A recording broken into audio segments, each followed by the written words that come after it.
Good morning students. आज का जो हमारा न्यू चैप्टर है वो है अकाउंटिंग इक्वेशन। अकाउंटिंग के बारे में हम पढ़ चुके हैं।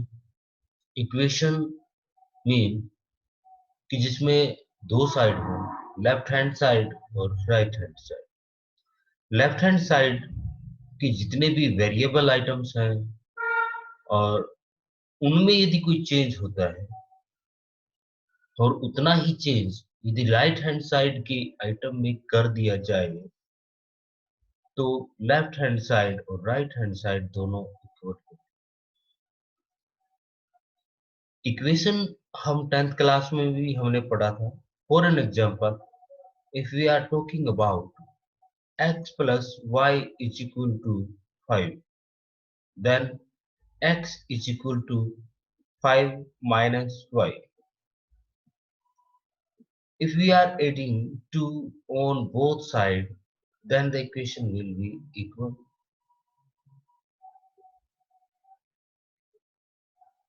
x और y की जो दो ये वेरिएबल्स हैं, यदि हम दोनों साइड पे एक जैसी आइटम हम उसमें ऐड करें तो लेफ्ट हैंड साइड और राइट हैंड साइड दोनों इक्वल होंगे।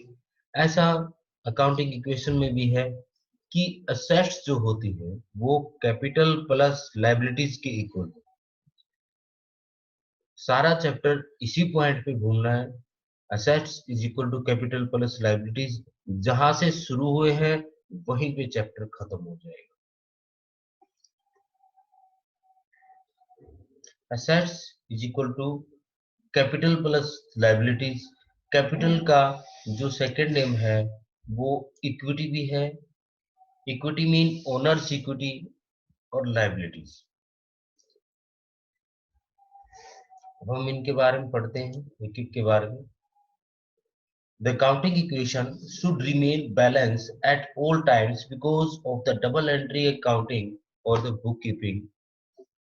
Double entry mean every transaction will affect at least two account in the journal ledger. कि डबल एंट्री ये कहता है कि जो हमने अकाउंटिंग इक्वेशन की है, assets is equal to capital plus liabilities. कोई भी ट्रांजैक्शन हम करें इनमें से वो कम से कम दो अकाउंट पे इफेक्ट डालेगी ही डालेगी। हो सकता है दोनों अकाउंट में ऐड कर दिया जाए, हो सकता है दोनों अकाउंट से माइनस कर दिया जाए। यही डबल एंट्री बुक कीपिंग का मेन पॉइंट है, that every transaction, each and every transaction will affect at least two accounts in the journal ledger. First हम बात करते हैं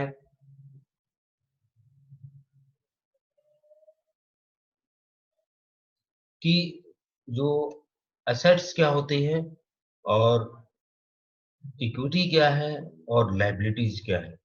ये पॉइंट है जो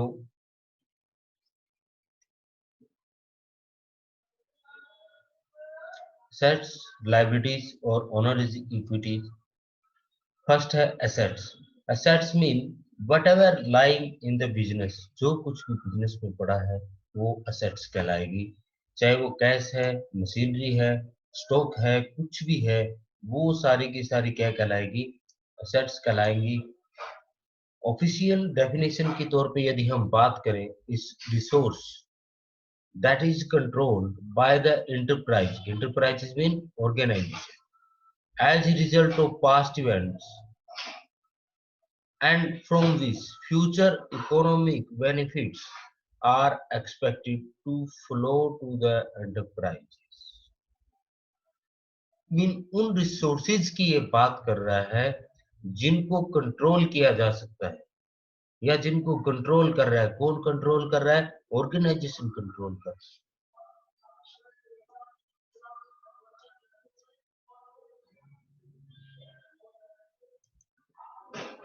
सेकंड हम ये कह सकते हैं, a position of a business that will bring the business benefit in the future. कि ऐसे कुछ उसके इंटाइटल्स हैं, ऐसे कुछ राइट्स हैं रिसोर्सेज पे बिजनेसमैन के कि वो फ्यूचर में आपको बेनिफिट प्रोवाइड कराएंगे, तो वो आपकी कहलाएगी एसेट्स। और anything that will add future value to your business, ऐसी कोई भी आइटम जो आपके बिजनेस को एक एग्जिस्टेंस प्रोवाइड करती है, आपके बिजनेस को बेनिफिट प्रोवाइड कर रही है, आपके बिजनेस को फ्यूचर वैल्यू प्रोवाइड कर रही है, तो वो आपकी एसेट्स कहलाएगी। एग्जाम्पल हो सकता है इसमें land, computer, vehicle, cash, building, machinery, plant, motor car etcetera. कोई भी ये सारी की सारी जो एसेट्स है हमारे बिजनेस को एक वैल्यू प्रोवाइड कराएंगे। जब तक बिजनेस चलता रहेगा इनमें कुछ ना कुछ चेंज होता रहेगा, आती रहेगी जाती रहेगी, तो ये क्या है आपकी एसेट्स कहलाएंगे। नेक्स्ट, एक इसमें जो मेन पॉइंट है इस चैप्टर का वो है debtors. Debtors mean that owe your business money and the value these debts as you go। ये वो लोग हैं जो जिसने आपके बिजनेस से पैसा उधार लिया है किसी न किसी में से, that owe your business money and the value these debts as you go। और जो ये जिन्होंने उधार लिया है उसको बोलते हैं डेब्ट्स। तो डेटर्स की जो हम बात करें, मीन ये वो पर्सन्स हैं जिनसे हमें मनी रिसीव होगी। Another name for debtor is account receivables. The word receivable simply means capable of being received और विल बी रिसीव्ड, कि या तो वो रिसीव हो जाएगा या आज की डेट में हो। Mean the person from whom we will receive the money, those person are debtors। जो हमारे बिजनेस को अमाउंट पे करेंगे, लाइबल है, उनको कहेंगे हम डेटर्स।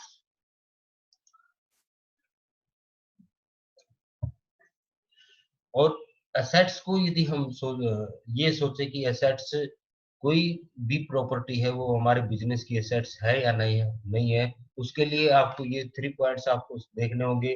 फर्स्ट आपका डज योर बिजनेस ओन और कंट्रोल इट, क्या आपका बिजनेस उसको उसका ओनर है या फिर उसको कंट्रोल करता है। Secondly, will it bring your business benefit in the future, क्या ये आपके बिजनेस को फ्यूचर में बेनिफिट प्रोवाइड कराएगा। Can you value it accurately, क्या आप जिस एसेट्स की बात कर रहे हो क्या आप उसको एक्यूरेटली उसकी वैल्यू एस्टिमेट कर सकते हो या नहीं कर सकते। यदि ये तीनों फीचर किसी एसेट्स में है तो वो हमारे बिजनेस की एसेट्स कहलाएगी, अदरवाइज उसको हम एसेट्स नहीं कहेंगे। नेक्स्ट आता है इसमें कि एसेट्स की वैल्यू कैसे हम उसमें इंक्लूड करेंगे। कोई भी एसेट्स है उसको जिस रेट पे हम परचेज करेंगे, जो उसकी वैल्यू परचेजिंग जो वैल्यू है उसके साथ साथ उसमें इंपोर्ट ड्यूटीज, ट्रांसपोर्ट कॉस्ट और इंस्टॉलेशन और सेटअप कॉस्ट, कि उसको लाने और ले जाने के रिगार्डिंग जो भी एक्सपेंसेस है वो। दूसरा, इंपोर्ट ड्यूटीज, अदर कंट्री से यदि हम उसको इंपोर्ट कर रहे हैं। इंस्टॉलेशन और सेटअप कॉस्ट, इंस्टॉल करना या उसको बिजनेस में सेटअप करना, वो कॉस्ट भी क्या है आपकी इस परचेज वैल्यू में ऐड कर दी जाएगी, और ये टोटल कहलाएगी आपकी total cost of purchase machinery, की जो मशीनरी आपने परचेज की है उसकी टोटल कॉस्ट इस तरह से कैलकुलेट करनी है। नेक्स्ट है liability. Liability mean the obligation which are payable by the business to third parties। Liabilities का जनरल सा मीनिंग ये है कि वो अमाउंट जो बिजनेस को पे कर रही है to third parties. Third party का मीन यहाँ इस बात से है कि उसमें बिजनेसमैन इंक्लूड नहीं है। बिजनेसमैन को छोड़ के कोई भी पर्सन हो वो आपका मतलब थर्ड पार्टी कहलाएगा।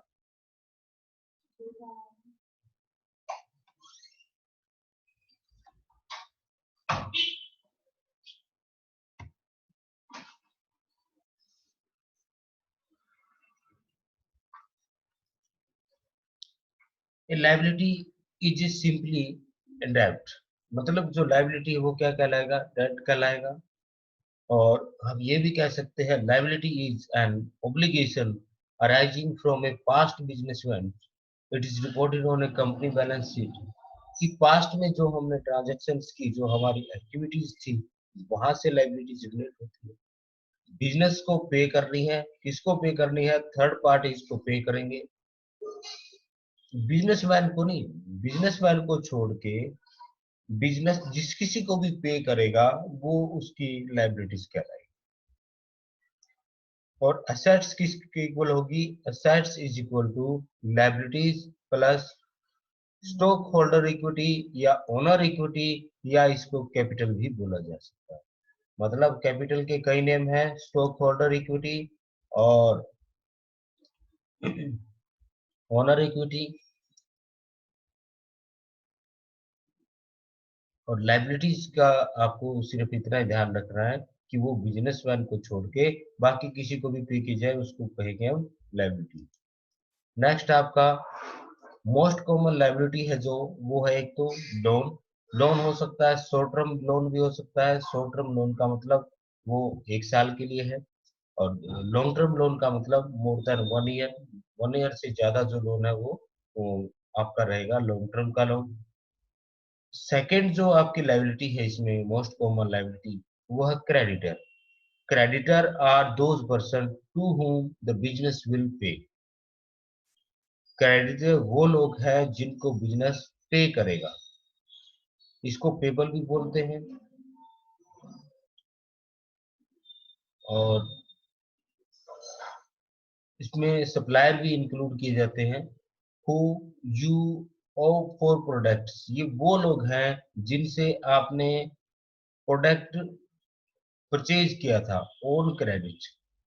Supplier are the person whom you owe for products purchase on credit, जिनसे आपने उधार पे मटेरियल खरीदा है, परचेज किया है, वो सारे के सारे सप्लायर कहलाएंगे।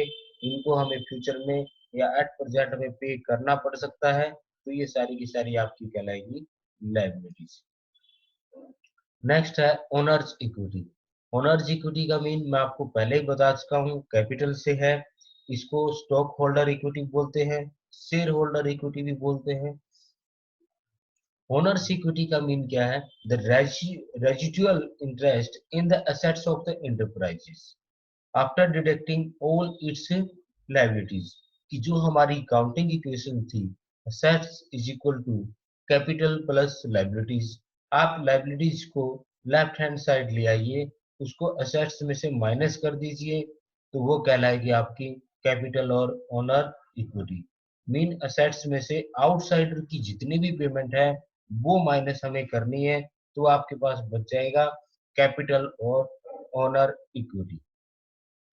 कैपिटल का मीन ये हुआ कि जो कुछ हम बिजनेस में इन्वेस्ट करेंगे वो कहलाएगी आपकी कैपिटल। एक एग्जांपल मैं आपको बता देता हूँ। 50,000 की आपके पास लैंड एंड बिल्डिंग है, और $500 का आपके पास एक मशीनरी है या लैपटॉप है, और 9500 का आपके पास कैश है। तो टोटल आपके पास जो असेट्स हैं वो हुए आपके 9500 plus 500 and 50,000, it will totalize as 60,000 rupees, $60,000। and for an example हम इसमें से ये मान के चलते हैं कि हमने 20,000 रुपीज किसी बैंक से लोन लिया हुआ है। 60,000 में से असेट्स में से हमने क्या माइनस किया, लाइबिलिटीज माइनस कर दी। 60,000 minus 20,000, that will be equal to owners equity. जो ये इक्वेशन हमने यहाँ पढ़ी थी, असेट्स माइनस लाइबिलिटीज, मीन ये हमारी एसेट्स हैं, इसमें से हमने आउटसाइडर की जितनी लाइबिलिटीज थी वो माइनस करने के बाद आपके पास बच जाएगा owners equity, that is 40,000। Thank you. Next जो हम इसका लेक्चर होगा अकाउंटिंग इक्वेशन पार्ट 2, उसमें हम ये इसके रिगार्डिंग जो भी प्रैक्टिकल क्वेश्चन है वो करेंगे। एक क्वेश्चन आपको करवाया जाएगा, उस क्वेश्चन में आपको सारी तरह की बातें बताई जाएंगी। उससे पहले आपका जो सेकंड चैप्टर है बेसिक अकाउंटिंग टर्म्स, उसमें जो जो आपकी टर्म्स हैं, जो जो वर्ड्स हैं उनको आप एक बार पढ़ लीजिएगा, क्योंकि जैसे इसमें है आपका एसेट्स है, एसेट्स में कौन कौन सी आइटम आती हैं, लायबिलिटीज में कौन कौन सी आइटम आएगी, डेटर्स क्या होते हैं, क्रेडिटर क्या होते हैं, एक्सपेंसेस क्या होते हैं, ये सारे पॉइंट आपको पढ़ने हैं, तभी आपको ये अकाउंटिंग इक्वेशन का चैप्टर समझ आएगा। Thank you and have a nice day.